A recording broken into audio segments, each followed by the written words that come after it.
The flag stood at half-staff over forward operating base Valor when the chaplain began speaking. 47 SEALs stood in formation beneath the Afghanistan sun, their faces carved from stone as they listened to words that meant nothing. Captain James Mercer was dead, confirmed killed in action. The words hung in the dry mountain air, like a sentence none of them could accept. Senior Chief Petty Officer Damon Okafor stood at the front of the formation, his jaw clenched so tight his teeth ached. 3 tours together. 2 bullets Mercer had taken that should have found Okafor instead. And now this. A memorial service for an empty coffin because there was no body to send home. The enemy had made sure of that. Before we continue with this story, drop a comment and let us know what state or country you're watching from. Maybe you have witnessed similar bonds forged between those who serve, the kind of loyalty that runs deeper than blood. Commander Victor Hale stood off to the side, his pressed uniform a sharp contrast to the dust-covered operators in formation. He checked his watch twice during the chaplain's prayer. Okafor noticed. He noticed everything about the man who had sent Mercer into that valley with bad intelligence, and then written the report that declared him dead within 6 hours of capture. No rescue attempt. No negociation. Just paperwork and a memorial service. The chaplain was mid-sentence when the helicopter appeared over the eastern ridge. Every head turned. The bird was not scheduled. Nothing was scheduled. FOB Valor existed in a communications blackout for the next 72 hours following the botched mission that had cost them their captain. The helicopter touched down at the edge of the landing zone, and before the rotors had stopped spinning, a figure stepped out that made every operator on that base forget the chaplain was still speaking. She moved across the tarmac with a walk that Okafor had only seen in men who had spent decades in places that did not exist on any map. Fluid, controlled, like a predator that had learned patience was more lethal than speed. She carried a rifle case in one hand, a single duffel over her shoulder, and absolutely nothing else. No escort, no paperwork visible.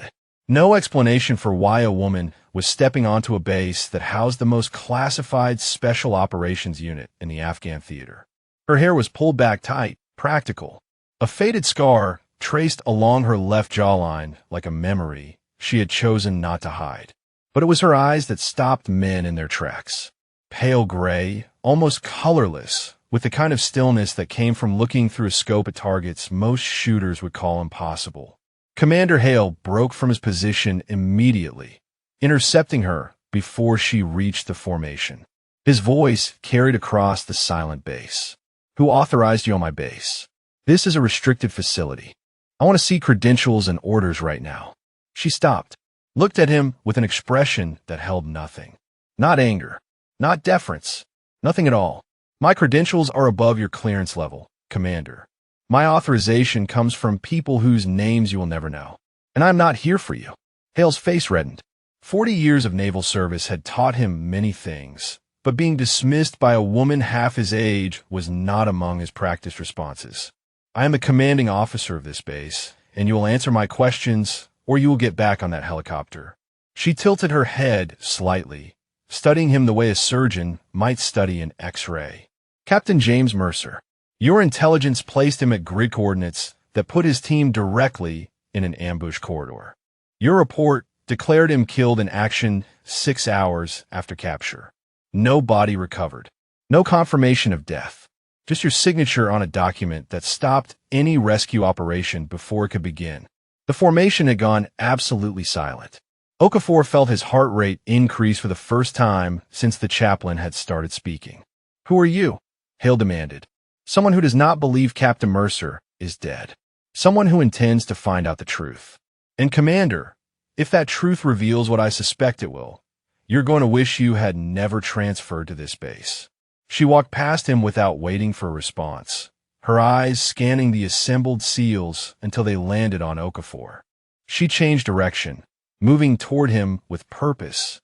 Senior Chief Okafor, I need the mission files from the night your captain was taken. I need the original intelligence package, not the sanitized version in the official report.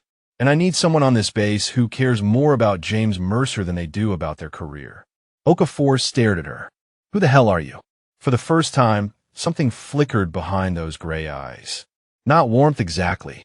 Something closer to recognition. Like she was seeing a reflection of the same grief that had been eating him alive for 5 days. My call sign is Wraith, and I'm going to bring your captain home. She turned and walked toward the Tactical Operations Center, leaving 47 SEALs and one furious commander staring after her. Okafor looked at the flag still hanging at half-staff, then at the woman who moved like smoke through the afternoon heat. He had heard rumors. Every operator in the community had heard rumors. A shooter who worked alone. A ghost who appeared in impossible places and left behind only empty casings and bodies at distances that should not have been possible. He had never believed the stories. Until now, because the woman walking across his base carried herself like someone who had already seen how this ended. And for the first time in 5 days, Damon Okafor felt something besides grief. He felt hope. Okafor found her in the Tactical Operations Center 20 minutes later, standing before the wall-mounted map of Nangarhar Province with her arms crossed and her eyes tracing terrain features like she was reading a familiar book. She did not turn when he entered, did not acknowledge him at all until he was close enough to see the small marks she had made on the map in grease pencil. 3 positions, 3 elevations, all of them overlooking the valley where Mercer had been taken. "You were there," Okafor said. The words came out flat, an accusation wrapped in disbelief. She turned then, those gray eyes settling on him with an intensity that made him want to step back. 2 clicks northeast of your captain's position. Overwatch on a ridge that does not appear on any official map.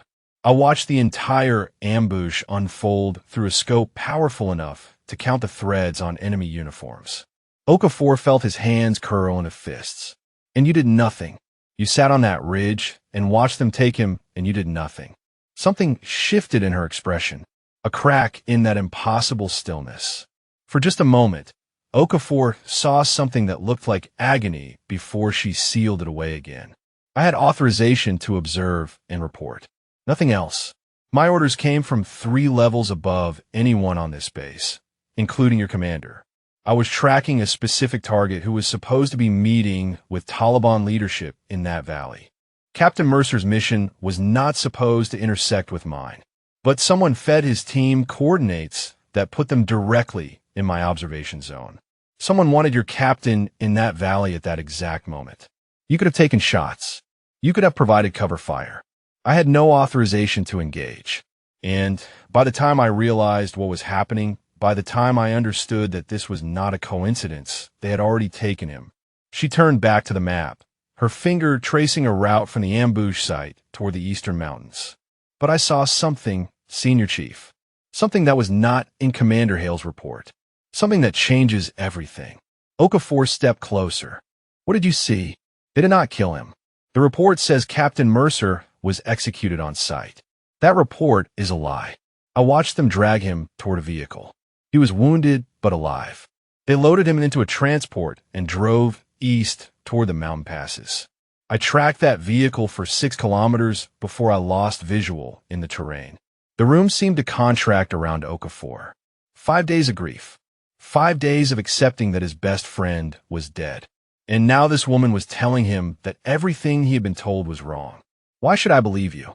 Why should I believe anything you say?" "Because I have no reason to lie. Because I am here without authorization from your commander, which means I am risking my career and possibly my freedom to stand in this room. And because if I am right about what happened to Captain Mercer, then someone on this base wanted him captured. Someone provided intelligence designed to put him exactly where the enemy needed him to be. A mole." She nodded once. "Someone with access to mission planning. Someone who knew exactly where your captain would be and when." The door to the operations center opened before Okafor could respond. A young woman in Navy working uniform stepped inside, her eyes darting between Okafor and the stranger at the map. Petty Officer First Class Elena Cordero carried a tablet pressed against her chest like a shield. "Senior Chief, I heard there was someone asking questions about Captain Mercer's mission." She glanced at the woman in civilian clothes. "I think I have something you need to see." Cordero moved to a workstation and pulled up a series of documents on the screen. Intelligence reports, communication logs, satellite imagery timestamps. I process all the intelligence packages that come through this base. After Captain Mercer was taken, I started reviewing everything connected to his mission. The coordinates his team was given came from a source we have never used before. The authentication codes checked out, but the origin point was wrong. The intelligence was routed through a server that should not have had access to our operational planning. The woman called Wraith moved to stand beside Cordero, studying the screen with eyes that missed nothing. "Can you trace the origin?" she asked. I tried. "The trail deadens at a classified node. I do not have clearance to access. But here's what I do know. Commander Hale received a communication 14 hours before Captain Mercer's mission launched. That communication came from the same anomalous server. And 6 hours after the captain was declared killed in action, Commander Hale sent an outgoing message to an encrypted address that does not match any of our authorized communication channels." Okafor felt the pieces clicking together in his mind like rounds loading into a magazine. "You're saying Hale set him up." "I'm saying there are questions that need answers," Cordero replied. "Questions that Commander Hale has gone to significant lengths to ensure nobody asks." The door slammed open. Commander Hale stood in the doorway, his face a mask of controlled fury. 2 armed security personnel flanked him. "This area is now restricted. Petty Officer Cordero, you are relieved of duty pending investigation. Senior Chief Okafor, you are confined to quarters until further notice. And you," he pointed at the woman who had turned to face him with that same unsettling calm, "you are being removed from this base immediately. I have already contacted Theater Command. Whatever authority you think you have, it ends now." She did not move, did not flinch, just studied him the way she might study a target at extreme range. "Commander Hale, you seem very concerned about questions being asked. You seem very eager to stop anyone from looking too closely at what happened to Captain Mercer. I wonder what a formal investigation would reveal about your communications in the days before his mission." Hale's composure cracked for just a moment. A flicker of something that looked like fear before anger swallowed it whole. "Remove her from my base. Now." The security personnel moved forward. Okafor stepped between them and the woman called Wraith. "Stand down, Senior Chief. That is a direct order." Okafor did not move. "With respect, Commander, I am not leaving this room until I understand why you are so afraid of a woman asking questions about my captain." The standoff held for 3 heartbeats. 4, 5. Then a new voice cut through the tension. A deep baritone that carried the weight of decades in special operations. "I would advise everyone to stand down and take a breath."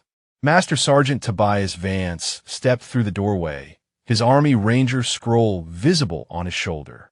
He looked at the woman called Wraith with something that might have been respect.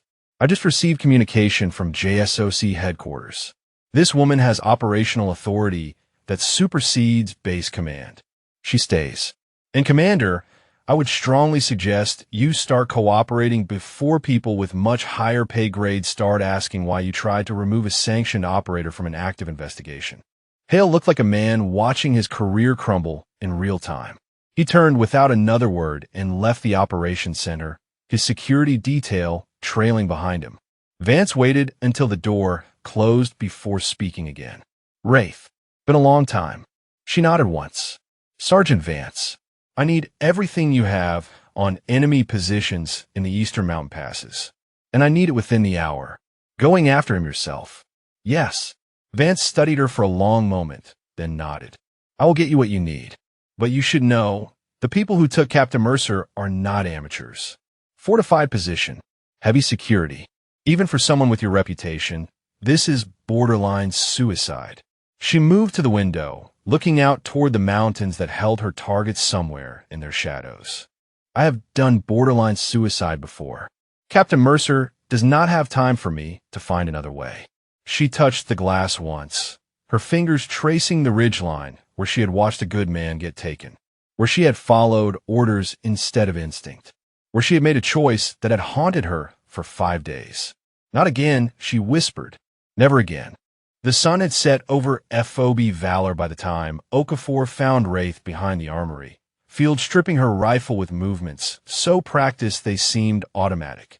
She had laid out each component on a clean cloth with surgical precision, her hands working while her eyes stayed fixed on the eastern mountains where darkness was swallowing the peaks one by one. He sat down beside her without asking permission. For a long moment, neither of them spoke. "You said someone wanted Mercer captured," Okafor finally said. "Not killed. Captured. Why would anyone want that?" Her hands paused on the rifle's bolt assembly. Captain Mercer spent the last 8 months running intelligence operations across 4 provinces. He built networks, cultivated sources, gathered information that nobody else could access. If someone wanted to know what he knew, they would need him alive, at least long enough to extract it. You think they are interrogating him? I think Captain Mercer is a man who knows things that powerful people would pay fortunes to learn. And I think whoever arranged his capture knew exactly what they were buying. She resumed her work, sliding the bolt back into place with a soft click. "There is something else," Okafor said. "Something you are not telling me." Wraith's hands went still again. The silence stretched between them until he thought she would not answer. 18 months ago, I was running Overwatch on a mission in Mosul. 6 operators. Good men. The best I had ever worked with. Their team leader was a man named Thomas Hendricks. He reminded me of your captain. Same steady presence. Same way of making everyone around him believe they could do impossible things. What happened? Bad intelligence. Same pattern. Coordinates that put them exactly where the enemy needed them. I watched from a ridge 2 kilometers out while they walked into an ambush that should never have happened. I requested permission to engage. I was denied. By the time authorization came through, 4 of them were dead. Hendricks bled out 30 meters from an extraction point that arrived 6 minutes too late. Okafor watched her face in the fading light. The stillness was still there, but beneath it he could see something that looked like old wounds torn fresh. I followed orders that day. I watched good men die because I followed orders. She turned to look at him directly. I will not make that mistake again. Not with your captain. Not with anyone. The sound of footsteps on gravel made them both turn. Elena Cordero approached at a half-run, her tablet clutched against her chest. She was breathing hard, her eyes wide with something between excitement and fear. I found something. Satellite imagery from 2 hours ago.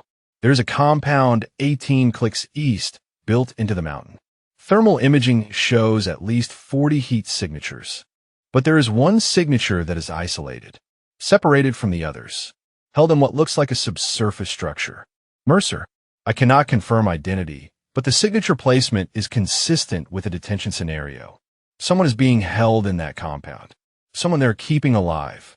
Wraith took the tablet, studying the imagery with eyes that had analyzed 1,000 such pictures. Her finger traced the compound's perimeter, noting guard positions and patrol patterns. Fortified. Professional security layout. This is not a Taliban holdout. This is something else. Someone with resources and training built this facility. Cordero nodded. I ran the coordinates through our database. That location does not exist in any official record. No allied operations. No known enemy installations. According to every map we have, there is nothing there but empty mountain, which means someone erased it, Okafor said, or someone made sure it was never recorded in the first place. The implications hung in the air between them. A facility that did not exist. A captain being held by forces unknown. A mole somewhere in the chain of command feeding information to enemies who should not have known where to find their targets.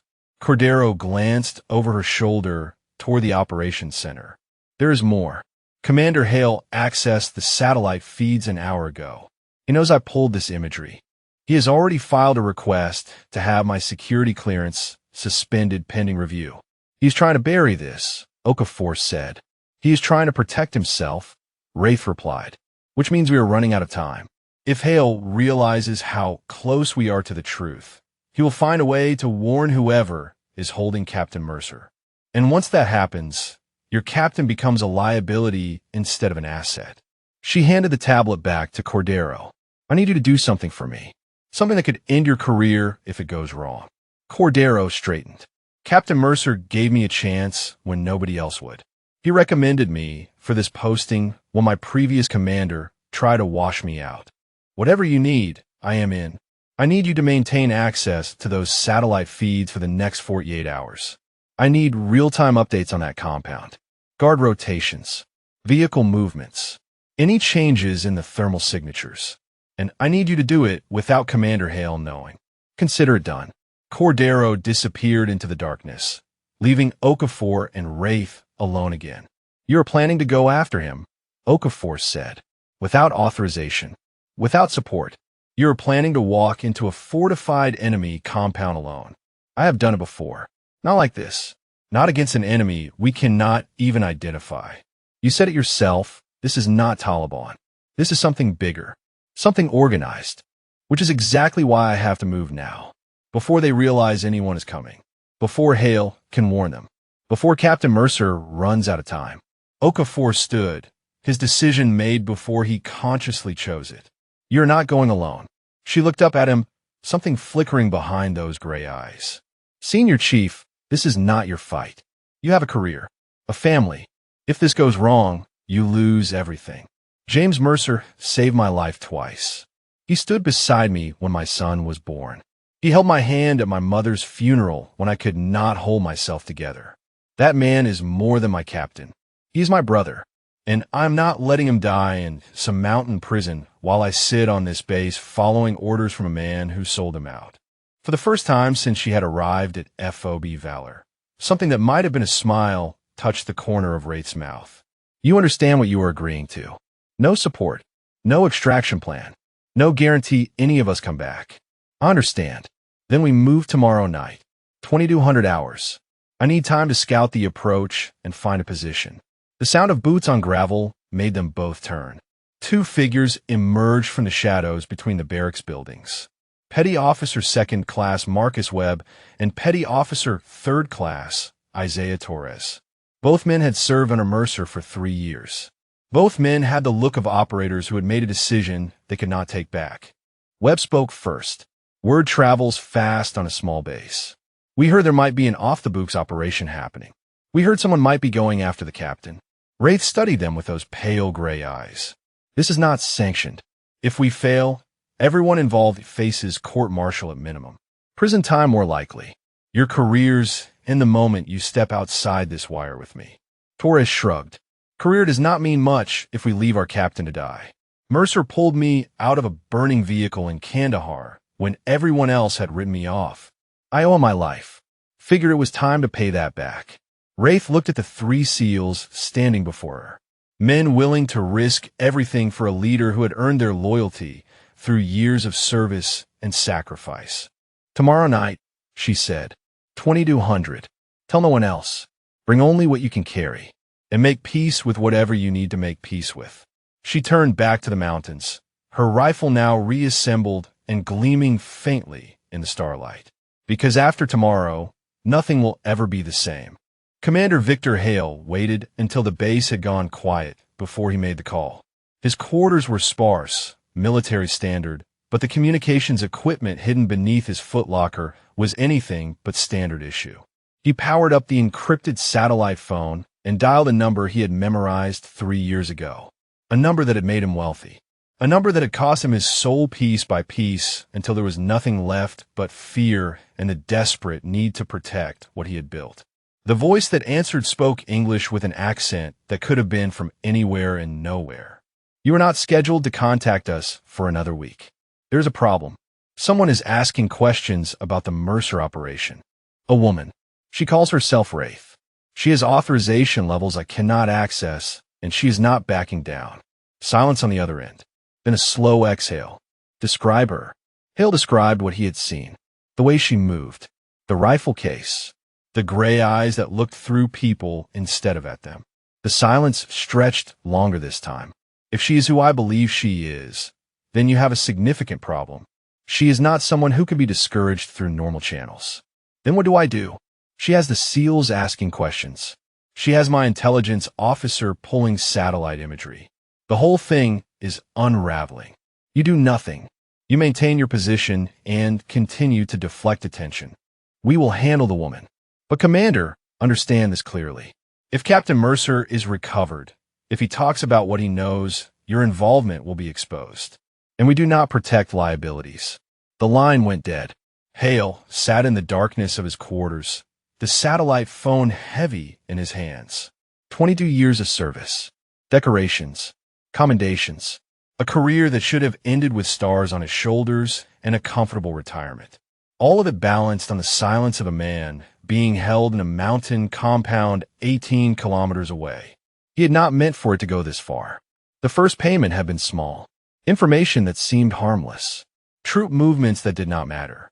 But each transaction had pulled him deeper until he was drowning in compromise, and there was no way back to the surface. Now a woman with gray eyes was threatening to expose everything.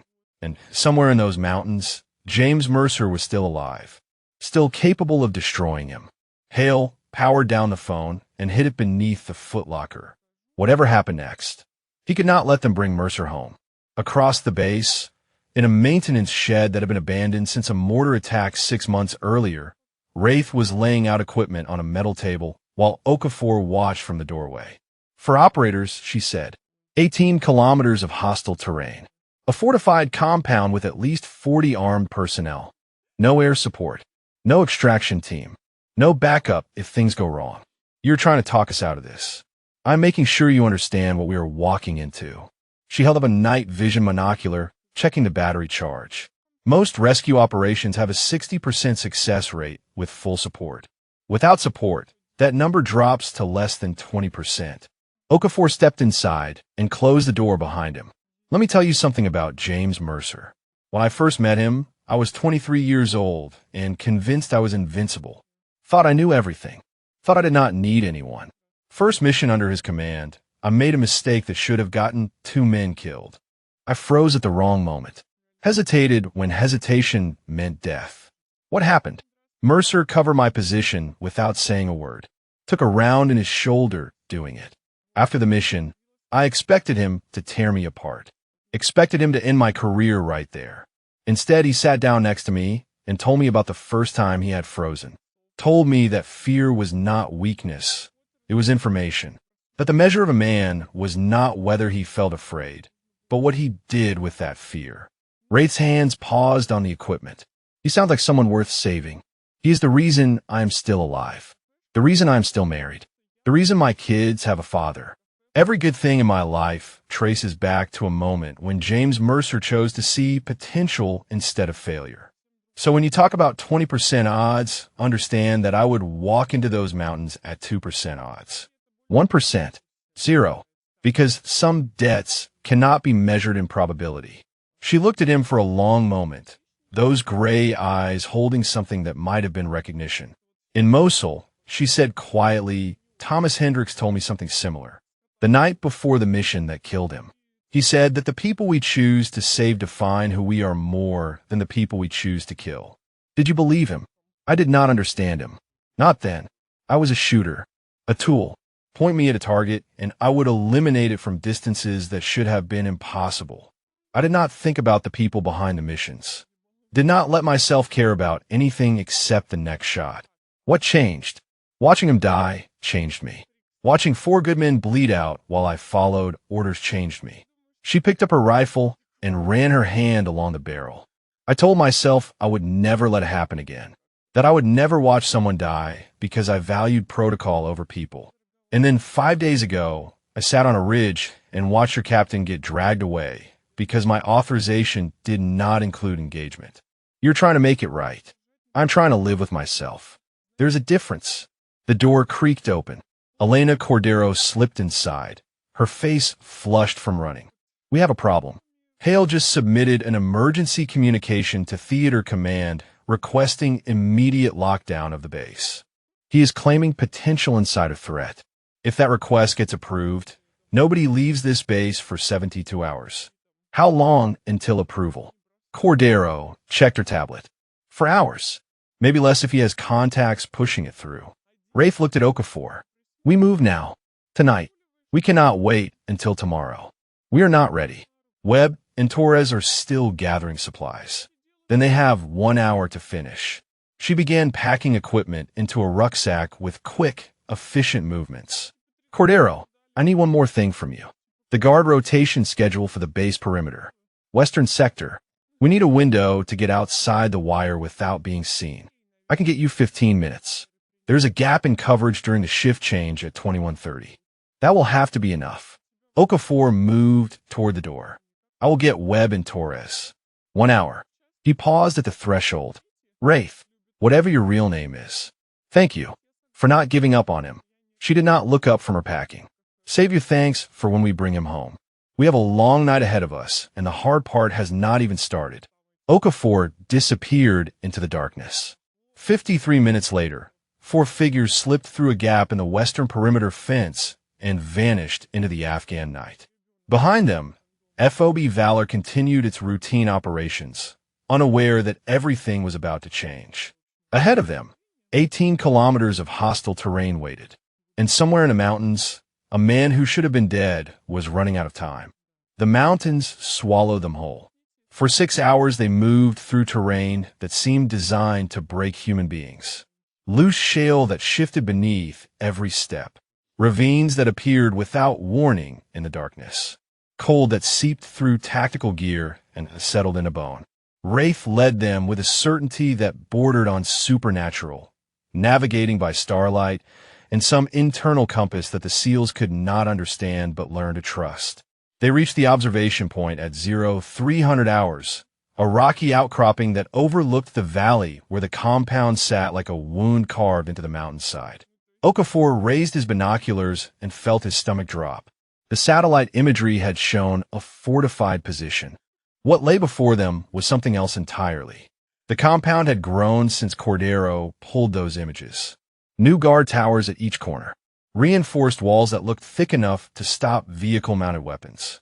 Patrol patterns that overlapped with professional precision, leaving no gaps in coverage. This is not what we planned for, Webb whispered. Wraith was already assembling her rifle, fitting the long-range scope with movements so practiced they required no conscious thought. They knew someone might come. They had been preparing. How? How could they possibly know? Commander Hale made a communication last night. I saw the satellite phone signature when Cordero pulled her data. He warned them. Torres swore under his breath. We are walking into a trap. No. Wraith settled into a shooting position, her body becoming one with the rock beneath her. A trap requires them to know when and where we are coming. They know someone might attempt a rescue. They do not know it is happening tonight. They do not know we are already here. She pressed her eye to the scope, scanning the compound with slow, methodical precision. 47 visibles personnel. 8 in the towers. Rotating patrols of 4 at 15-minute intervals. Vehicle depot on the eastern side with 3 technicals and 1 armored transport. The subsurface structure Cordero identified is there, beneath the main building. That is where they are holding him. How do we get in? Okafor asked. We do not. Not yet. First we watch. We learn their patterns. We find the weakness that every defensive position has. They settled in a wait. An hour passed. Then 2. The cold deepened as the night stretched toward dawn, and still Wraith did not move from her position. Her breathing had slowed to something barely perceptible, her entire being focused through the scope like light through a lens. Webb was the first to see the patrol. 4 men moving along the ridge below their position, following a route that would bring them within 50 meters of the observation point. They were not supposed to be there. The patrol patterns they had observed did not include this sector. Wraith's voice was barely a whisper. Do not move. Do not breathe. The patrol passed below them, close enough that Okafor could hear their conversation in Pashto. One of them laughed at something another said. They moved without urgency, comfortable in their territory, confident in their security. Then Torres shifted his weight. The shale beneath his boot gave way with a sound like breaking glass. Small rocks cascaded down the slope, clattering against larger stones with a noise that shattered the mountain silence. The patrol stopped. 4 weapons came up. 4 pairs of eyes turned toward the outcropping where 4 Americans were trying to become invisible. Contact, one of them shouted in Pashto. Contact on the ridge. Everything happened in the span of 3 heartbeats. Wraith moved like something no longer entirely human. Her rifle came up. Her eye found the scope, and her finger touched the trigger with the tenderness of a prayer. The first shot echoed across the valley, and a man 1,800 meters away dropped without ever knowing death was coming. The second shot followed before the first body hit the ground. Another man fell. The third shot took the patrol leader through the throat as he was raising his radio to call for reinforcement. The fourth man ran. Wraith tracked him for half a second, led his movement by the width of a hand, and sent him tumbling down the mountainside with a round through his spine. For seconds. 4 targets. 1,800 meters in darkness with a cold wind pushing across the valley. The SEALs stared at her with something beyond respect. Something closer to awe. "We need to move," she said, already collapsing her rifle. "They will have heard the shots. We have maybe 10 minutes before this mountain is swarming with every fighter in that compound." They scrambled down the far side of the ridge, abandoning stealth for speed. Behind them, lights were coming on throughout the compound. Shouts echoed across the valley. An alarm began to wail, cutting through the pre-dawn darkness like a blade. Torres stumbled. Okafor caught him, felt something wet beneath his hands. "He is hit." Torres took a round. "Must have been return fire I did not see." Torres grimaced, one hand pressed against his side. "It is not bad. Through and through. I can keep moving." Wraith appeared beside them, her eyes assessing the wound in a single glance. "He needs pressure on that or he bleeds out within the hour. Webb, you're on Torres. Keep him moving, keep him alive. Okafor with me." They pushed deeper into the mountains, the sounds of pursuit growing behind them. Wraith led them through a narrow canyon that twisted back on itself, buying them time, but bringing them no closer to their objective. "We have lost the element of surprise," Okafor said. "The whole mission is compromised." Wraith stopped at a fork in the canyon, her head tilted like she was listening to something the others could not hear. "Then we adapt. The mission has not changed. Only the method." She pulled a small radio from her pack, cycling through frequencies until she found what she was looking for. Enemy communications. Voices shouting in Pashto and Arabic, coordinating search patterns, calling for reinforcements. Then a new voice came through the speaker. A voice that made Okafor's blood turn to ice. English, heavily accented but unmistakable. And beneath the accent, a sound that would haunt him for the rest of his life. "The American will tell us what we want to know. Increase the voltage. He will break eventually. They always break." Then another voice. Weaker, strained with pain, but somehow still defiant. "Go to hell. Mercer." That was Mercer's voice. Okafor grabbed Wraith's arm. "He is alive. James is alive, and they are torturing him." Wraith's face had gone completely still. Those gray eyes held something that looked like cold fire. "They will not have him for much longer." She looked toward the compound, now fully alert and hunting for them across the mountainside. "Change of plans. I am going alone." Okafor grabbed her arm before she could move. "You cannot be serious. You saw that compound. 40-plus fighters, reinforced positions, and now they know someone is out here. Going in alone is not a rescue mission. It is suicide." Wraith did not pull away. She stood perfectly still, letting him hold her arm while her eyes stayed fixed on the distant lights of the compound. A team cannot move quietly enough for what needs to happen. For people make noise. For people leave tracks. For people create opportunities for mistakes. One person, moving the way I know how to move, can become invisible. You are not invisible. You are flesh and blood like the rest of us. She turned to face him then, and something in her expression made him release her arm. "Senior Chief, I have infiltrated compounds more fortified than this one. I have moved through enemy territory for 72 hours without being detected. I have done things that the reports say are impossible because the reports do not account for what happens when someone stops caring whether they survive. Your captain does not have time for a coordinated assault. He does not have time for us to call for backup that will never come. He has hours, maybe less, and I will not watch another good man die while I calculate odds." The radio in her hand crackled with enemy chatter. She held it up, listening as voices coordinated search patterns across the mountain. Then a different transmission cut through. "Encrypted. Professional. speaking English with the cold efficiency of someone reporting to a superior. The American contact confirms the rescue team departed the forward base 6 hours ago. For personnel, they should be eliminated before they can report what they have found. The asset must be extracted before dawn. If the American talks, the network is compromised. Wraith's eyes narrowed. American contact. Did you hear that? Hale, Okafor said. They're talking about Hale. Not just Hale. They said network. This is bigger than one compromised commander. Someone is running an operation that uses people like Hale as assets. Captain Mercer stumbled onto something, and they took him to find out how much he knows.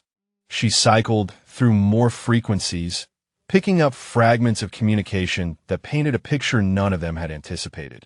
The interrogation is taking too long. The American is resistant.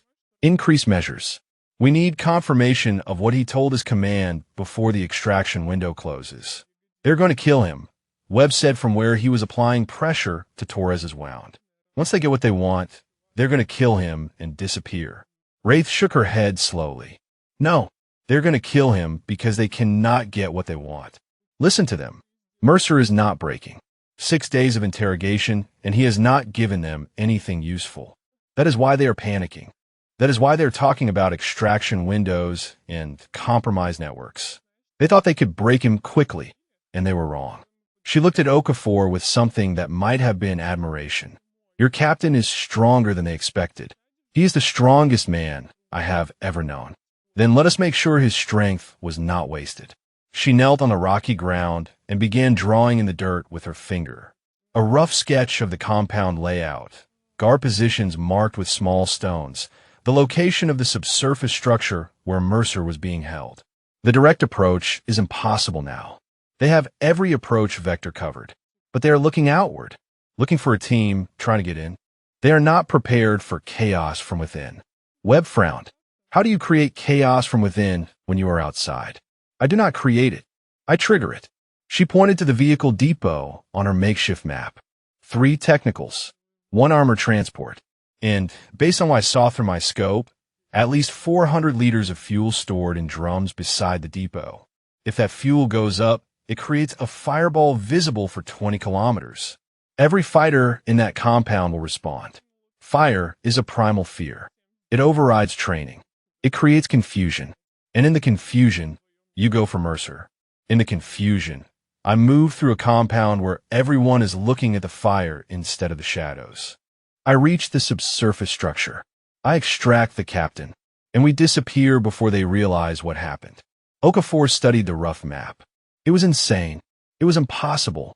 It was exactly the kind of plan that only worked in stories. But Wraith was not a story. She was a woman who had just killed 4 men at 1,800 meters in darkness. A woman whose name was whispered in special operations circles like a legend. A woman who had come to FOB Valor for no other reason than to save a man she barely knew because she could not save the men she had lost before. What do you need from us? He asked. Distraction. When the fuel depot goes up, I need you to create noise on the eastern perimeter. Make them think a full assault is coming from that direction. Draw as many fighters as possible away from the main building. We will be exposed. No cover. They will have elevated positions on us, which is why you do not engage directly. Hit and move. Make them chase ghosts. Buy me 15 minutes inside that compound, and I will have your captain. Torres pushed himself up against the rock wall, his face pale but determined. I can still shoot. Prop me up somewhere with a line of sight, and I can provide cover fire. Wraith studied him for a moment. Then she nodded. Eastern Ridge, 200 meters above the perimeter. You will have clear sight lines to the main approach. Webb stays with you. Okafor, you move along the northern edge. Stay mobile. Stay alive. And if you do not come out, then you get Torres to safety and you find another way to expose Hale. Cordero has the evidence. Make sure the world sees it. She began checking her weapons. Rifle collapsed and strapped her back. Sidearm secured. Knife in its sheath. She moved with the mechanical precision of someone who had prepared for missions like this 100 times before. Okafor watched her and felt the weight of everything that had led to this moment. A captain taken. A commander corrupted. A woman who moved like a ghost and shot like a legend. And 4 men on a mountainside, betting everything on the impossible. Wraith, he said, before you go, what is your real name? She paused. For a long moment she did not answer. Then something softened almost imperceptibly behind those gray eyes. Kira, my name is Kira Vasilenko. My father was a Soviet defector who taught me to shoot before I learned to read. He used to say that a rifle is just a tool, but the person behind it decides whether it builds or destroys. She chambered around with a soft click. Tonight, I'm going to build something. I'm going to build a future where James Mercer goes home to his family. Then she vanished into the darkness, moving toward the compound like smoke drifting across water. Okafor watched until he could no longer distinguish her shadow from the mountain's darkness. God help anyone who gets in her way, Webb murmured. Okafor shook his head. God help them, because she will not. The darkness became her skin. Kira moved through the mountain terrain with a fluidity that defied the jagged rocks and treacherous footing. Each step was placed with intention, weight distributed to minimize sound, body low and flowing like water, finding its path downhill. She had learned to move like this in the forests of Virginia, where her father had trained her, had perfected it in the mountains of Afghanistan and the urban wastelands of Iraq, and a dozen other places whose names would never appear in any official record. Her father's voice echoed in her memory as she navigated a narrow ledge above a sheer drop. The body must become thought. No separation between intention and action. When you move correctly, you do not exist. You are simply a change in the shadows that no one notices until it is too late. Dmitry Vasilenko had defected from the Soviet Union in 1982, bringing with him secrets that had earned him a new identity and a quiet life in rural America. But he had also brought something else, a lifetime of training in the art of becoming invisible. And he had passed every piece of that knowledge to his daughter. Kira paused at a rocky outcropping, scanning the compound below through her scope. The fuel depot sat 200 meters from the main building. For guards patrolled the perimeter in overlapping patterns. Searchlights swept the approaches at irregular intervals designed to prevent timing. She checked her watch. 12 minutes until the diversion. The face of Thomas Hendricks flickered through her mind unbidden. Strong jaw, kind eyes, the way he had smiled when he talked about his daughter back home. She had watched him die through a scope not so different from this one, had seen the light leave his eyes while she waited for authorization that came 6 minutes too late. Mercer was not Hendricks. This mission was not Mosul, but the weight felt the same. The knowledge that a good man's life balanced on decisions made in the next hour. She pushed the memory aside and continued her descent. The approach to her shooting position required crossing an open stretch of ground that offered no cover. She waited until the searchlight completed its sweep, counted the seconds until the next pass, and moved. 30 meters in darkness. Her boots made no sound on the rocky soil. Her breathing stayed slow and even. She reached the far side and pressed herself against a boulder just as the light swept back across the ground she had crossed. Invisible, just as her father had taught her. The shooting position was perfect, a natural depression in the rock that provided concealment from below while offering clear sight lines to the fuel depot, the guard towers, and the main building entrance. She settled into the familiar posture, rifle extended. I pressed to the scope, body becoming an extension of the weapon. 2,400 meters to the fuel drums. Wind from the northwest at 6 kilometers per hour. Temperature dropping as dawn approached. Humidity negligible. She made the calculations automatically, adjustments flowing through her hands into the rifle settings. Her radio crackled twice. Okafor signaling he was in position. She keyed her response. 2 clicks. Ready. The next 8 minutes stretched like hours. Through her scope, she watched the guards complete their patterns. Watched the searchlights paint their predictable arcs across the compound. Watched a door open in the main building and 2 men emerge dragging a third figure between them. Even at this distance, even in darkness, she recognized the way he held himself. James Mercer, beaten, bloodied, but still fighting. still resisting as they dragged him toward a vehicle idling near the building entrance.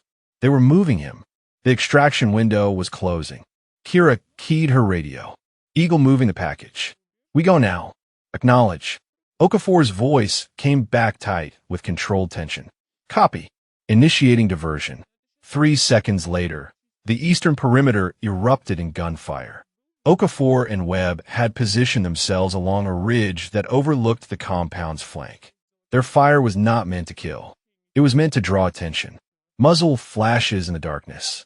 The crack of rounds impacting stone walls. The chaos of an apparent assault from an unexpected direction.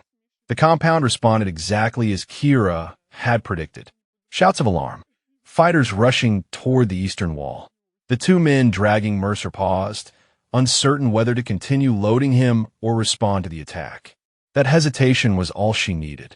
Her first shot crossed 2,400 meters of mountain air and struck the fuel drum closest to the vehicle depot. The incendiary round did exactly what it was designed to do. The explosion turned night into day. A fireball erupted from the depot, consuming the fuel stores in a cascade of secondary detonations that sent burning debris arcing across the compound. The 3 technicals caught fire almost immediately. The armored transport's fuel tank ruptured and added its contribution to the inferno. Fighters who had been rushing toward the eastern perimeter now spun in confusion. Some ran toward the fire. Others took cover. The disciplined defensive patterns dissolved into chaos as men shouted contradictory orders and flames painted dancing shadows across every surface. Kira worked her rifle with mechanical precision. The guard in the northeast tower fell first, then the southeast. She shifted her aim to the men near Mercer. The first one dropped before he understood he was under fire. The second tried to use Mercer as a shield, dragging the captain in front of him.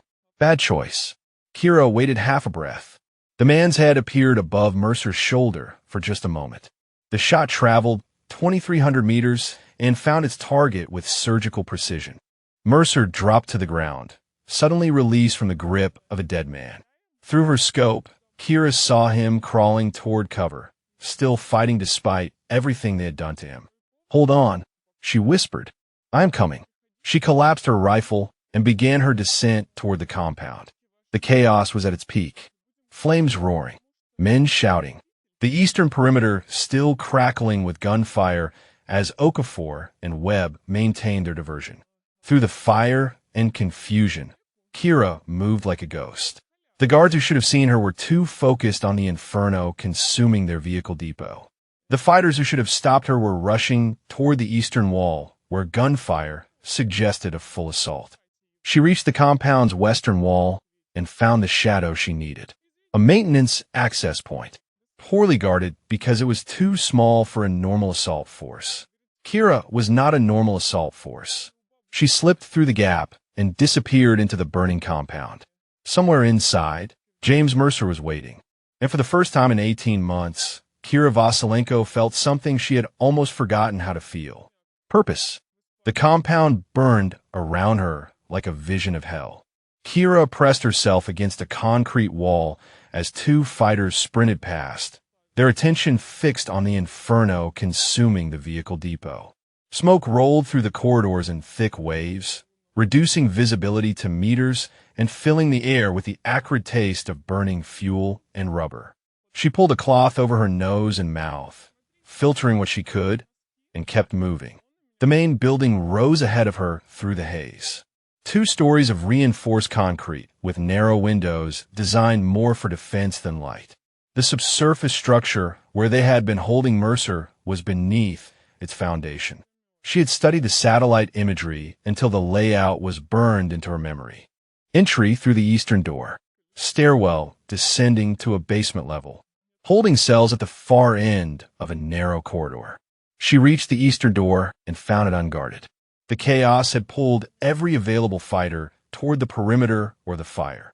Inside, emergency lighting cast the corridor in dim red shadows that played tricks on the eyes.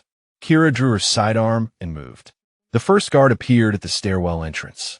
Young, nervous, his weapon held too high, his stance too rigid. He saw her shape emerge from the smoke and hesitated for just a fraction of a second.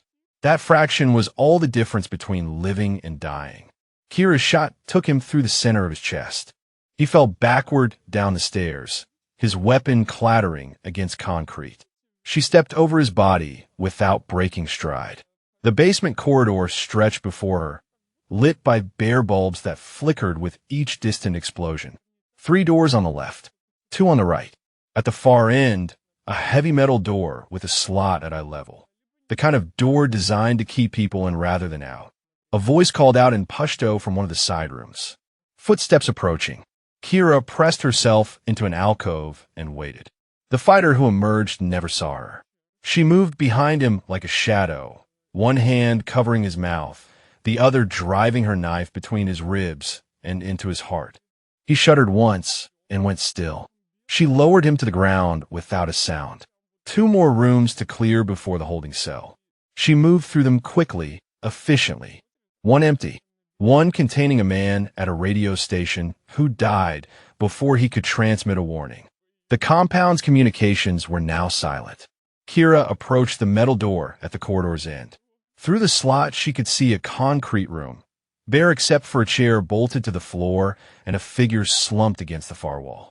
James Mercer looked nothing like the photograph on the memorial wall at FOB Valor. His face was swollen, discolored with bruises that spoke of systematic beating. His uniform had been torn away, replaced with bloody rags. His hands were bound in front of him with plastic restraints that had cut deep grooves into his wrists. But when he lifted his head at the sound of the slot sliding open, his eyes were clear, defiant, unbroken. The door had a heavy lock that required a key she did not have. Kira holstered her sidearm and drew a breaching tool from her pack. The lock was strong, but she was stronger. 3 strikes, and the mechanism shattered. The door swung inward. Mercer watched her enter with an expression of disbelief that slowly transformed into something else. Recognition. Kira. His voice was raw, damaged from screaming or dehydration or both. Kira Vesi Nku. They said you were a legend. They said you did not really exist. She knelt beside him and began cutting through his restraints. Most legends are exaggerated. I am just stubborn. He laughed, and the sound turned into a cough that shook his entire body. When it passed, he looked at her with eyes that held 6 days of suffering and something that might have been hope. How did you find me? Hale told everyone I was dead. He made sure no one would come looking. Hale made a mistake. He assumed everyone would believe him. The restraints fell away. Kira helped Mercer to his feet, letting him lean against her as his legs struggled to support his weight. He was taller than her by several inches, broader through the shoulders, but 6 days of torture had stripped away his strength. Can you move? She asked. I could do whatever I have to do to get out of here. Good, because the hard part is not over. She guided him toward the door, her sidearm in her free hand, her senses alert for any threat. The corridor remained empty. The distant sounds of chaos continued, buying them time they desperately needed. They reached the stairwell and began climbing. Mercer's breathing was ragged, each step clearly costing him tremendous effort, but he did not complain, did not slow. He moved with the determination of a man who had spent 6 days waiting for a chance to fight back. Halfway up the stairs, voices echoed from above. Pashto, at least 2 men descending. Kira pressed Mercer against the wall and stepped in front of him. The first fighter appeared around the corner and died with her bullet in his throat. The second tried to retreat, and she caught him with 2 rounds through the chest. She grabbed Mercer's arm and pulled him past the bodies. Where did you learn to shoot like that? He gasped. My father. He believed in thorough education.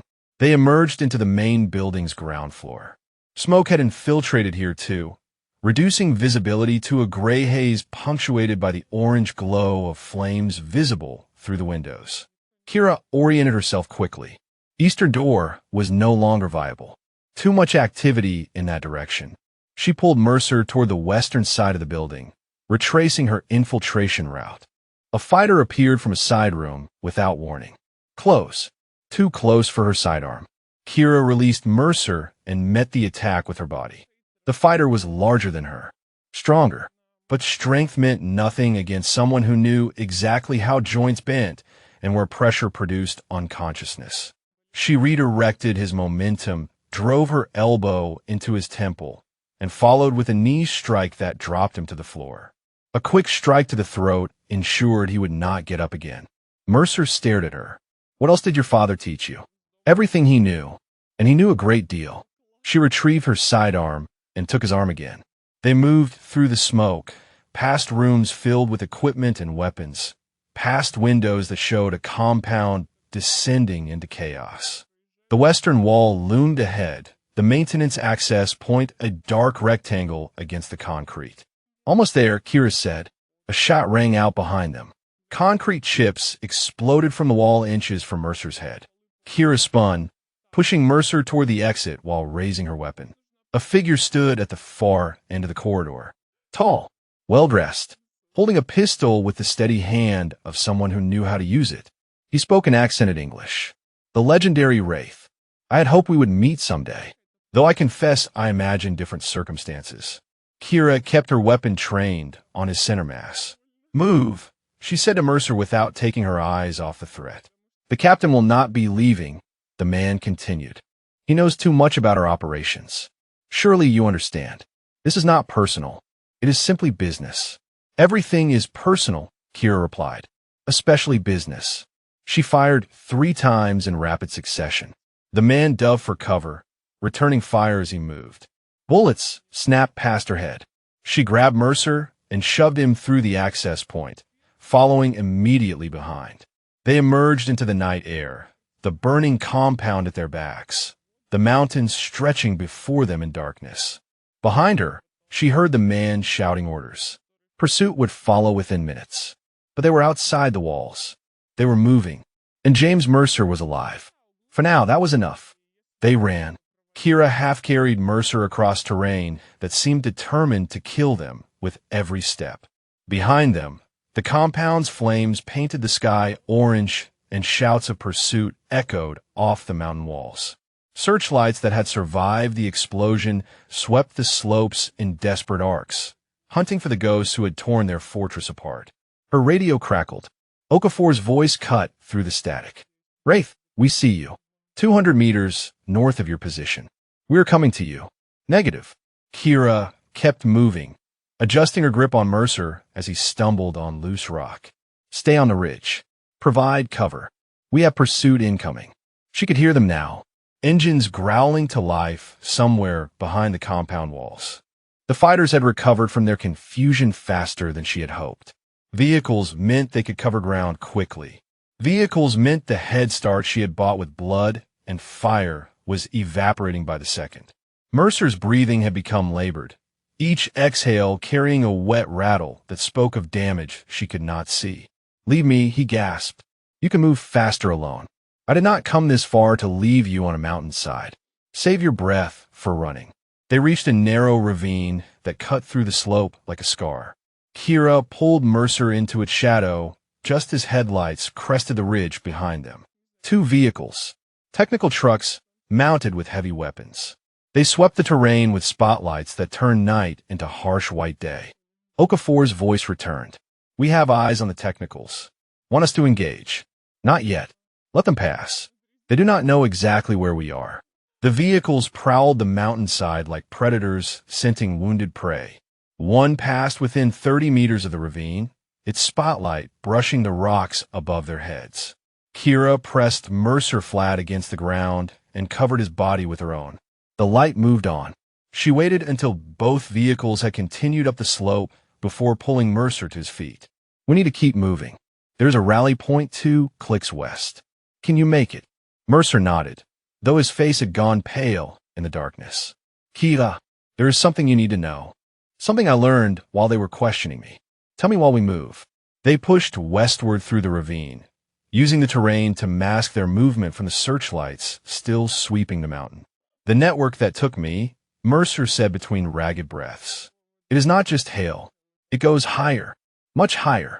There is someone at theater command, someone who has been feeding them information for years. Operations compromised, assets burned, good people killed. Do you have a name? They never said it directly, but I heard them talking. References to their American contact at the highest level. Someone who could shut down rescue operations with a single communication. Someone with enough authority to declare a captured operator dead without verification. Hale does not have that kind of authority. No, he does not. Hale is a middleman, a useful asset, but not the source. The source is someone who gave Hale his orders. Someone who knew exactly what I was investigating before I even deployed. Kira processed this as they climbed out of the ravine and onto a rocky plateau. The implications were staggering. A mole at theater command level meant years of compromised operations. Dozens of missions that had failed for reasons that were never explained. Good operators who had died because someone had sold their locations to the enemy. Can you identify them? If we get you back, can you prove what you know? I memorized everything. Names, dates, communication patterns. They thought the interrogation was breaking me. What it was actually doing was giving me time to put the pieces together. 6 days of listening to them talk while they thought I was too damaged to understand. Despite everything, Kira felt a surge of admiration. James Mercer had spent 6 days being tortured and had used that time to gather intelligence on his captors. Your SEALs were right about you, she said. What did they say? That you were the strongest man they had ever known. Mercer laughed, and this time the sound did not dissolve into coughing. They are loyal to a fault. I am just too stubborn to die. The plateau ended at a steep descent into a valley that would lead them to the rally point. Kira paused at the edge, scanning the terrain below with her scope. Her blood went cold. A vehicle sat at the valley's mouth. Not a technical from the compound. A military transport. American markings barely visible in the pre-dawn light. And beside it, figures in gear that she recognized instantly. Okafor's voice came through the radio, tight with confusion. Wraith, are you seeing this? That is a response team from FOB Valor. Hale must have called them in. Kira studied the positioning through her scope. The transport was parked directly across the only viable route to the rally point. The team had established a perimeter that covered every approach. They were not there to rescue anyone. They were there to ensure no one made it back to tell the truth. He sent them to kill us, Mercer said quietly. Hale cannot let me return. If I talk, he is finished. Not just him, everyone connected to the network. Kira calculait distances. The transport was over 3,000 meters away. The shot would be at the extreme edge of even her capabilities. Wind conditions were unpredictable in the valley. Dawnlight was creating thermal currents that would affect bullet trajectory in ways that were nearly impossible to compensate for. But the transport's engine block was exposed. A single round in the right place would disable the vehicle. Without transportation, the response team would be stranded. The path to the rally point would be open. She unslung her rifle and began assembling it for long-range work. What are you doing? Mercer asked. Something impossible. She settled into a shooting position on the plateau's edge. The scope brought the transport into sharp focus. 3,200 meters. Wind from the east at variable speeds. Temperature differential between the plateau and the valley floor, creating lift that would push the round high. She made adjustments that went beyond calculation into something closer to instinct. Years of training. Thousands of rounds fired. A lifetime of learning to feel the shot before taking it. Okafor's voice came through the radio. Wraith, that distance is beyond maximum effective range. Nobody can make that shot. Kira exhaled slowly, letting her heartbeat settle into the space between seconds. Watch me. She squeezed the trigger. The rifle kicked against her shoulder. The round left the barrel at 800 meters per second, beginning its long arc across the valley. 3 seconds of flight time. 3 seconds where the bullet was subject to every variable the mountain could throw at it.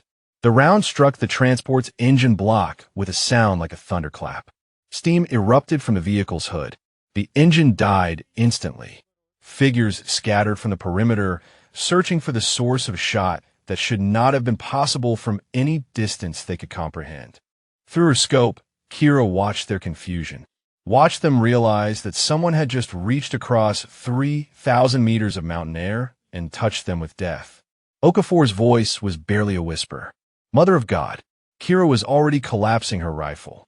The path is clear. We move now. She pulled Mercer to his feet, and they began their descent into the valley, leaving behind a disabled vehicle and a team of men who would spend the rest of their careers wondering how the impossible had become real. Dawn broke over the mountains like a promise. They reached the rally point as the first rays of sunlight painted the peaks in shades of gold and amber. Okafor and Webb were already there, Torres propped against a rock with fresh bandages on his wound and a grin on his face that said he had never doubted they would make it. Mercer collapsed the moment they crossed into the sheltered depression that marked the extraction zone. Kira caught him before he hit the ground, lowering him gently while Okafor rushed to help. He needs medical attention, Kira said. Internal bleeding. Maybe cracked ribs. 6 days of interrogation did more damage than he is showing. Webb was already on the radio, calling in an emergency extraction to a frequency that bypassed FOB Valor entirely. Master Sergeant Vance had provided the channel before they left, a direct line to JSOC assets that Commander Hale could not intercept or redirect. Extraction inbound, Webb reported. 20 minutes. Mercer's eyes fluttered open. He looked up at the circle of faces above him and managed a weak smile. Told you I could make it. Okafor gripped his captain's hand. You stubborn fool. You should have broken. You should have told them whatever they wanted to hear. Could not do that. Mercer's voice was fading, exhaustion finally claiming what adrenaline had held at bay. They wanted names. Assets. Operations. If I talked, people would die. Good people. So you let them torture you for 6 days instead. Seemed like the right call at the time.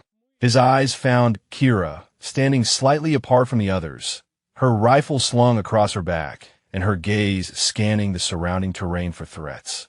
Kira, thank you for not giving up.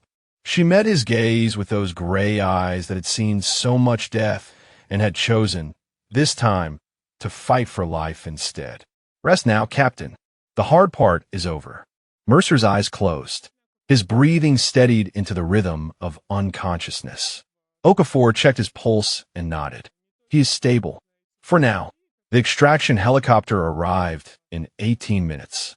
A Black Hawk with medical personnel and enough firepower to discourage any pursuit.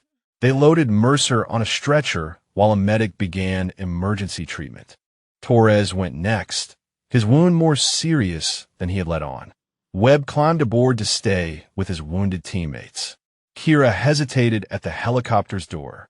Okafor stood beside her, watching the mountains where they had just fought their way through hell. What happens when we get back? He asked. The truth happens. Mercer has everything we need to expose Hale and whoever he is working for. Cordero has the communication records. When we land at Valor, this ends. And if Hale tries to spin it, calls us rogues, says we went off the reservation. Kira's expression did not change. Then we make sure the right people hear the truth first. The flight to FOB Valor took 43 minutes. Kira spent the time reviewing everything Mercer had told her about the network. Names. Patterns. The suggestion of someone at theater command level pulling strings. This was bigger than one corrupt officer. This was a rot that had spread through the system for years. The helicopter touched down at Valor to a reception that confirmed her suspicions. Commander Hale stood at the edge of the landing zone with a squad of military police at his back. His face was composed into an expression of righteous authority, but his eyes betrayed the fear beneath. He had not expected them to return, had not planned for the possibility that his carefully constructed lies would face contradiction from a living witness. Take them into custody, Hale ordered as Kira stepped off the helicopter. These personnel conducted an unauthorized operation that resulted in multiple casualties. They will be held pending court-martial. The MPs moved forward. Kira did not resist as they approached. She simply stood her ground and waited. Okafor stepped up beside her. You're making a mistake, Commander. The only mistake was allowing this rogue element onto my base. Hale's voice carried across the landing zone, pitched for the audience of SEALs and support personnel who had gathered to witness the return. This woman has no legitimate authority here. She manipulated my personnel into an illegal operation that has endangered diplomatic relations and compromised ongoing intelligence efforts. A voice cut through his performance. That is a lie. The crowd parted.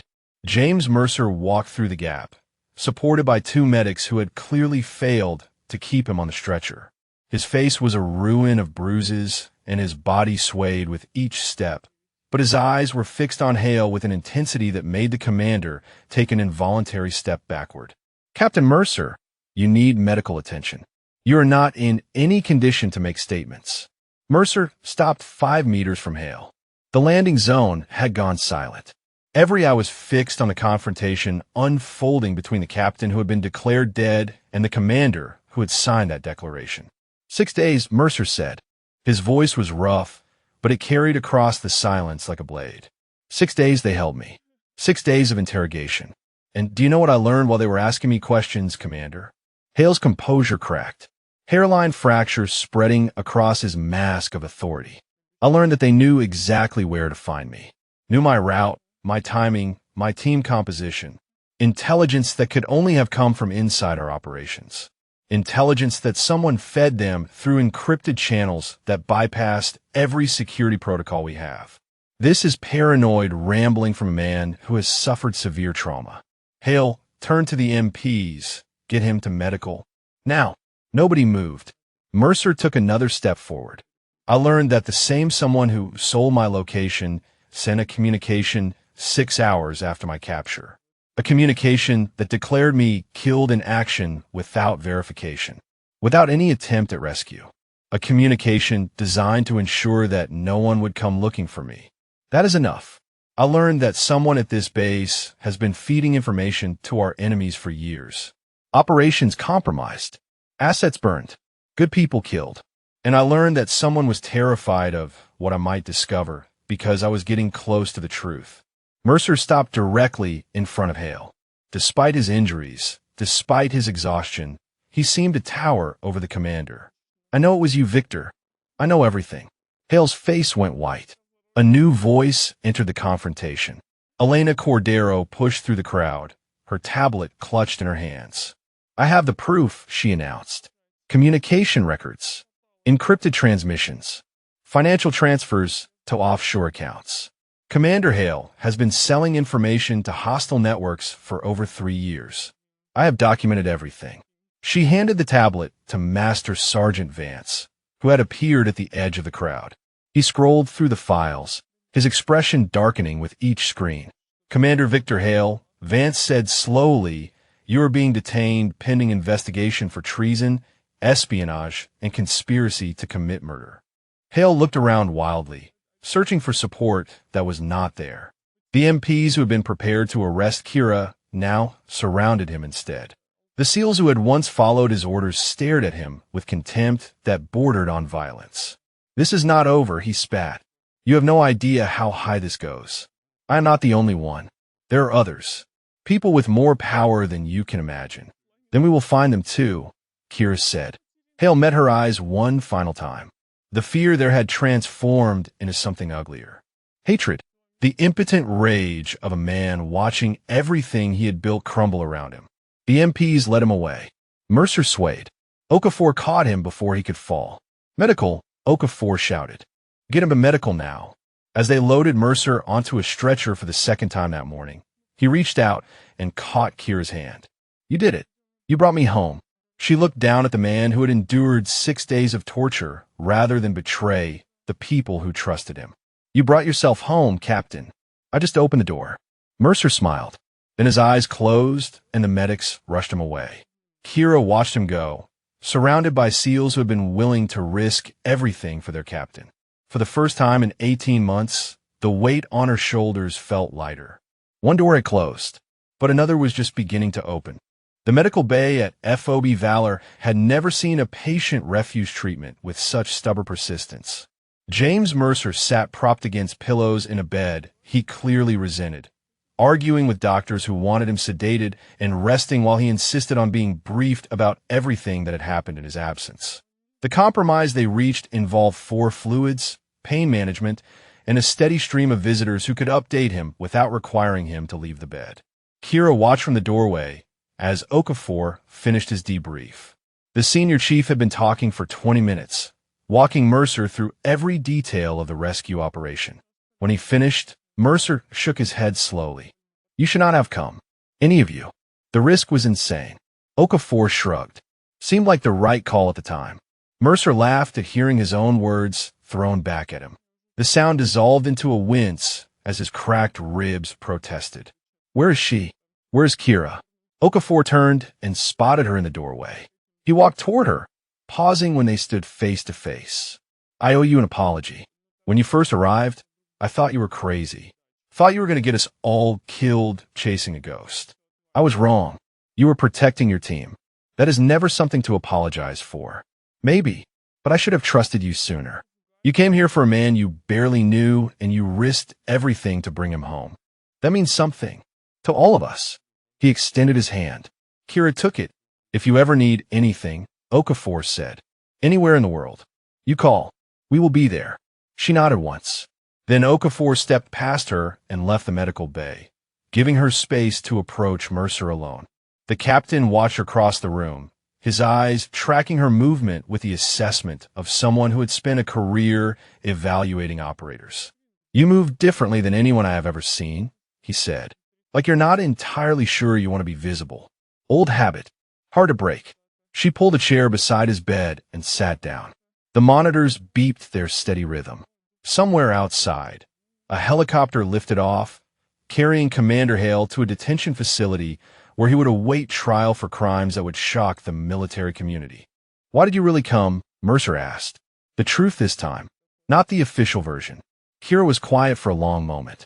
Her eyes found the window, looking out at the mountains where they had fought through the night.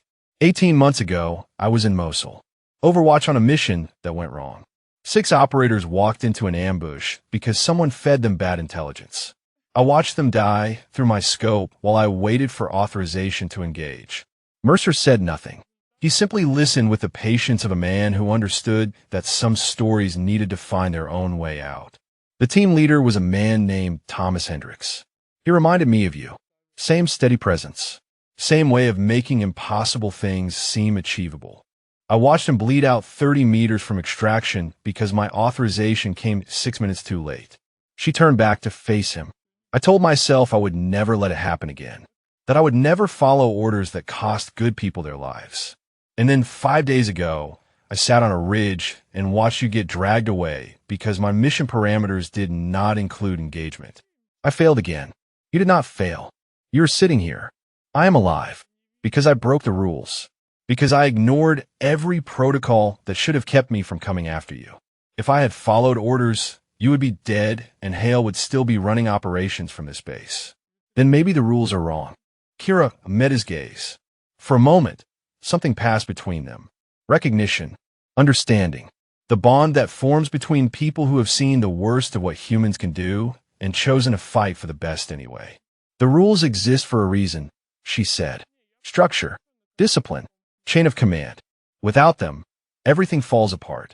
And with them, good people die while others follow orders that should never have been given. Mercer shifted in his bed, wincing again. I have spent 20 years in the Navy. I believe in the system, but I also believe that sometimes the system fails. And when it does, it takes people like you to make things right. People who break the rules. People who understand that some things matter more than rules. The door opened. Elena Cordero entered carrying a tablet and wearing a smile that transformed her usually serious face. Captain Mercer, I thought you would want to know. Theater Command just sent confirmation. Your status has been officially changed from killed in action to active duty. The memorial service has been canceled and your record has been corrected. Mercer nodded slowly. What about Hale? In custody. NCIS is handling the investigation. They have already found evidence of 3 other operations he compromised. There will be more. And the network he mentioned. The people above him. Cordero's expression sobered. Still investigating. But Sergeant Vance says JSOC is taking it seriously. They're looking at everyone Hale had contact with over the past 3 years. It goes higher than Hale, Mercer said. I'm certain of it. Someone at Theater Command level. Maybe higher. Then we will find them. Kotero glanced at Kia. We have a starting point now, and we have people willing to dig until we reach the bottom. She left them alone again. Mercer looked at Kira. What will you do now? Back to wherever you came from. Something like that. There are other missions, other problems that need solving. Will I see you again? Kia stood. She looked down at the man who had endured 6 days of torture rather than betray the people who trusted him. The man whose strength had given her something she had lost in Mosul. Hope? Probably not. I am better as a ghost. Easier for everyone if I stay invisible. She started toward the door. Kira. She stopped. Thank you. Not for the rescue. For reminding me that some people still do the right thing, even when nobody is watching. Even when the rules say otherwise. She did not turn around, but he saw her shoulders shift slightly. A weight releasing. Get some rest, Captain. You have a lot of healing to do. She walked out of the medical bay and into the afternoon light. Outside, the flag over FOB Valor had been raised back to full staff. The memorial that had honored a dead captain had been taken down. In its place stood a group of SEALs who had risked everything for a leader who had earned their loyalty through years of service and sacrifice. Webb spotted her first. He nudged Torres, who was leaning on a crutch but refusing to stay in medical any longer than necessary. Okafor turned from his conversation with Vance. They watched her walk across the base, this woman who had appeared from nowhere and done the impossible. Someone should ask her to stay, Torres said. We could use someone like her. Webb shook his head. People like her do not stay. They appear when they are needed, and then they disappear. That is what makes them legends. Okafor said nothing. He simply raised his hand in a salute that was not regulation, but felt right anyway. Across the base, Kira paused. She did not turn around, but she raised her own hand briefly before continuing toward the helicopter that would take her away from FOB Valor. The SEALs watched until she was gone. Then they went back to work, because that was what warriors did. They honored the fallen, celebrated the living, and prepared for the next mission. And somewhere out there, a legend named Wraith was doing the same. The helicopter was scheduled to depart at 1600 hours. Kira stood at the edge of the landing zone with her rifle case in one hand and her duffel over her shoulder. The same way she had arrived 3 days ago, stepping off a bird into a memorial service for a man everyone believed was dead. So much had changed since then, and yet she felt the same weight she always carried. The knowledge that there would always be another mission, another person who needed saving, another ghost to chase across mountains that did not appear on any map. The afternoon sun cast long shadows across FOB Valor. Personnel moved through their routines, but she noticed the glances, the whispers that followed her like echoes. Word had spread through the base about what had happened in those mountains, about the woman who had walked into a fortified compound alone and walked out with a captain everyone had given up for dead, about a shot that had crossed 3,200 meters of mountain air to disable a vehicle that should have been untouchable. Legends grew quickly in places like this. She had learned to ignore them. Footsteps approached from behind, uneven, labored. The sound of someone moving through pain because staying still was not an option. She turned to find James Mercer walking toward her, one hand pressed against his ribs, his face pale but determined. 2 medics trailed behind him, their expressions caught between frustration and resignation. You should be in bed, Kira said. Probably. Mercer stopped a few feet away, breathing harder than the short walk should have warranted. But I was not going to let you leave without saying goodbye. The medics hovered at a distance, ready to catch him if he collapsed, but smart enough to give him space for whatever he needed to say. Mercer reached into his pocket and withdrew something small, metal glinting in the afternoon light. He held it out to her, a SEAL trident, the insignia that every operator earned through months of the most demanding training the military could devise. The symbol that marked someone as part of an elite brotherhood that most people would never understand. I cannot accept that, Kira said. I'm not a SEAL. No, you're something else. Something I do not have a name for. But this belongs to you more than it belongs to me. He pressed the trident into her palm. You earned this, not through training or selection or any official process. You earned it by doing what SEALs are supposed to do, by refusing to leave a teammate behind, by risking everything for someone who needed help. That is what this symbol means. And you embody it more than anyone I have ever served with. Kira looked down at the trident. The metal was warm from being held in his hand, worn smooth in places from years of being carried. This was not a decoration pulled from a drawer. This was his trident, the one he had earned, the one he had carried through deployments and firefights, and all the moments that had made him the man his team would follow into hell. Mercer, I cannot take this from you. You are not taking it. I am giving it. There is a difference. His eyes held hers with an intensity that cut through every defense she had built over years of keeping people at distance. 18 months ago, you lost people you cared about. You have been carrying that weight ever since, punishing yourself for following orders that should never have been given. I know what that feels like. I know how heavy that burden gets. He nodded toward the trident. Let this remind you of something different. Not the people you could not save. The people you did save. Me, my team, everyone who would have died if Hale's network had continued operating. You changed the course of something that was bigger than any of us. That matters. Kira closed her fingers around the trident, the edges pressed into her palm with a weight that felt different from the burdens she usually carried. Lighter somehow, more like an anchor than a chain. Thank you, she said quietly. I do not know if I deserve this, but thank you. Deserve has nothing to do with it. You earned it. There's a difference there, too. The helicopter's rotors began to spin in the distance, the pilot signaling that departure was imminent. Okafor appeared at Mercer's side, ready to help his captain back to medical.